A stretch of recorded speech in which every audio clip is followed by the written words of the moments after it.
अस्सलाम वालेकुम जी। आज छोटा सा पैगाम हुकूमत के नाम। हुकूमत जो इस टाइम पाकिस्तान के ऊपर मुसल्लत हुई है उसके नाम।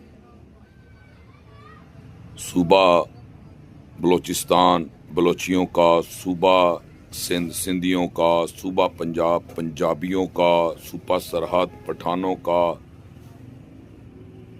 ये सूबा पठोहार क्यों नहीं हो सकता? कब बनाएंगे इसे सूबा पठोहार? क्या पठवार की अपनी जुबान नहीं है? पठवारियों की अपनी बात नहीं है? वो उनके यहाँ पे कोई एमएनए एमपीए कम है, यहाँ पे सीटें कम है? क्या ये सूबा नहीं बन सकता? दारुल खिलाफा इसके अंदर मौजूद है, क्या ये सूबा नहीं बन सकता? दारुल खिलाफा इसके अंदर है, जिसे इस्लामाबाद कहते हैं। तो बराए मेहरबानी पठोहार को, इसको खिता का काम ख़त्म हो गया, बहुत टाइम हो गया। ये खिता पठवार है, अब इसे सूबा पठवार बनाएं ताकि लोगों के काम आसानी से हो सकें। जो काम हमें यहाँ पे हमारा होना चाहिए वो कराने के लिए हमें लाहौर जाना पड़ता है। तो बराए मेहरबानी इसे सूबा का दर्जा दें। ये हुकूमत से मेरा छोटी सी आजिज़ाना सी राय है, गुजारिश है।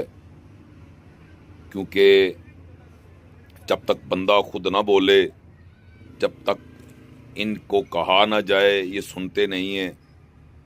और माशाल्लाह अब तो ये इनसे कहा भी जाए तो ये नहीं सुनते। तो फिर भी मैं अपनी तरफ से कोशिश कर रहा हूँ कि अल्लाह करे कि हमारे मुल्क के हालात बेहतर हो जाएं। हमारे सूबे के, जो सूबा पंजाब है जिसमें हम फंसे हुए हैं, तो बराए मेहरबानी से पठवार को सूबा बनाएं, क्योंकि अशद ज़रूरत है। पता नहीं सूबा बनाने में मसला क्या है, परेशानी क्या है। मेरे ख्याल में ये जो अफ़गानिस्तान वाला जो वो जेल तक अपनी हदूद का कह रहे हैं, ये कट्टा भी ख़त्म हो जाएगा। इसे सूबा बना दें अलग से, तो काफ़ी बेहतरी आ सकती है, काफ़ी आसानियाँ आ सकती हैं, बहुत सारे मामलात बेहतर हो सकते हैं।